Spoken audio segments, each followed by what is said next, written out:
Assalamualaikum warahmatullahi wabarakatuh. Selamat pagi teman-teman semuanya. Kami dari kelompok 1 Filosofi Pendidikan yang beranggotakan Akmala, Ardiana, Astri, Bundung, Niken, Fitri, dan Diah. Dalam video kali ini akan menjelaskan mengenai Pancasila sebagai entitas dan identitas bangsa Indonesia. Dalam video ini akan dijelaskan mengenai relevansi Pancasila sebagai entitas dan identitas bangsa Indonesia dan perwujudan profil pelajar Pancasila pada pendidikan yang berpihak pada peserta didik dalam pendidikan abad ke-21, serta cara mewujudkan profil pelajar Pancasila pada pendidikan yang berpihak pada peserta didik dalam pendidikan abad ke-21. Entitas adalah sesuatu yang memiliki keberadaan yang unik dan berbeda, walaupun tidak harus dalam bentuk fisik. Pancasila sebagai entitas bangsa Indonesia telah memiliki ciri khas tersendiri, yaitu adanya keberagaman nilai yang terkandung di dalamnya. Apa itu identitas? Identitas adalah ciri-ciri atau keadaan seseorang. Jati diri Pancasila sebagai identitas nasional merupakan ciri khas yang hanya dimiliki bangsa Indonesia yang membedakan dengan bangsa lain. Berikut merupakan identitas nasional bangsa Indonesia. Yang pertama, bahasa nasional atau bahasa persatuan yaitu bahasa Indonesia. Yang kedua, lagu kebangsaan yaitu lagu Indonesia Raya. Yang ketiga, bendera negara yaitu Sang Merah Putih. Dan yang keempat adalah lambang negara yaitu Garuda Pancasila. Identitas nasional bangsa Indonesia yang selanjutnya yaitu kebudayaan daerah yang telah diterima oleh bangsa Indonesia sebagai kebudayaan nasional. Kemudian semboyan negara bangsa Indonesia yaitu Bhinneka Tunggal Ika. Kemudian konstitusi negara Indonesia yaitu UUD 1945. Kemudian bentuk negara kesatuan Republik Indonesia yaitu berkedaulatan rakyat atau negara kesatuan Republik Indonesia. Kemudian dasar falsafah negara yaitu Pancasila. Dan yang terakhir konsep wawasan bangsa Indonesia adalah Nusantara. Selanjutnya, pemahaman yang mendalam tentang Pancasila. Pendidikan pada abad ke-21 tentu berbeda dengan konsep pendidikan terdahulu, di mana pendidikan terdahulu masih berpusat pada guru, berorientasi pada hasil, dan mengutamakan kompetisi. Namun, saat ini, pembelajaran dikonsepkan agar dapat berpusat pada peserta didik, berorientasi pada proses, dan mengembangkan kemampuan kolaborasi bukan kompetisi.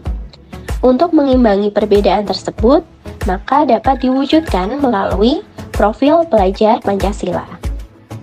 Yang selanjutnya adalah profil pelajar Pancasila. Pelajar Pancasila adalah perwujudan pelajar Indonesia sebagai pelajar sepanjang hayat yang memiliki kompetensi global dan berperilaku sesuai dengan nilai-nilai Pancasila. 6 elemen profil pelajar Pancasila. Yang pertama, beriman, bertakwa kepada Tuhan Yang Maha Esa dan berakhlak mulia. Kedua, berkebinekaan global. Ketiga, bergotong royong. Keempat, kreatif. Kelima, bernalar kritis. Dan keenam, mandiri. Yang pertama, beriman dan bertakwa kepada Tuhan Yang Maha Esa dan berakhlak mulia. Nah, untuk profil yang pertama ini dapat diwujudkan dalam kegiatan penanaman karakter religius. Kemudian melakukan pembacaan ayat suci Al-Quran sebelum melaksanakan pembelajaran dan peringatan Hari Besar Islam. Nah, ketika PPL di SMP Negeri 20 Surakarta, untuk profil yang pertama ini sudah mulai diterapkan di sekolah tersebut. Untuk contohnya yang pertama itu ketika di pagi hari, guru itu bersalaman dengan siswa di depan sekolah sebelum masuk ke kelas. Berkebinekaan global. Berkebinekaan global dapat diwujudkan dalam kegiatan seperti 1. Pelaksanaan pembelajaran pada mata pelajaran seni budaya yang dilakukan sesuai dengan masing-masing sekolah daerahnya. Yang kedua, peringatan Hari Sumpah Pemuda dengan menggunakan busana adat dari berbagai daerah yang ada di Indonesia. Gotong royong. bergotong royong pada profil pelajar Pancasila dapat diwujudkan melalui kegiatan seperti 1. Pelaksanaan proses pembelajaran dengan metode diskusi kelompok. 2. Pelaksanaan piket kelas dan Jumat bersih. Selanjutnya mandiri. Pelajar yang bertanggung jawab atas proses dan hasil belajarnya. Elemen kunci dari mandiri tersebut terdiri dari kesadaran akan diri dan situasi yang dihadapi, serta regulasi diri. Elemen mandiri dapat diwujudkan melalui sikap yang mandiri yang dimiliki oleh peserta didik, seperti mau belajar sendiri tanpa harus disuruh, kemudian mengerjakan PR sendiri tanpa perlu menyontek, dan temannya yang bertanggung jawab atas tindakan yang diperbuat, serta mampu menyiapkan peralatan sekolah sendiri. Kemudian ada menara kritis. Pelajar yang menara kritis mampu secara objektif memproses informasi, baik kualitatif maupun kuantitatif, membangun keterkaitan antara berbagai informasi, menganalisis informasi, mengevaluasi dan menyimpulkan. Elemen-elemen dari menara kritis adalah memperoleh dan memproses informasi dan gagasan, menganalisis dan mengevaluasi penalaran, merefleksi pemikiran dan proses berpikir dalam pengambilan keputusan. Profil pelajar Pancasila yang terakhir adalah kreatif. Elemen kreatif ini dapat diwujudkan melalui kegiatan pembelajaran yang mampu mengembangkan kreativitas peserta didik.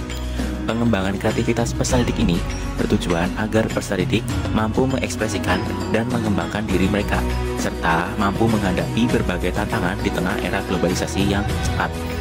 Salah satu contohnya penerapan dari elemen kreatif ini adalah pada kegiatan P5 di sekolah PPL.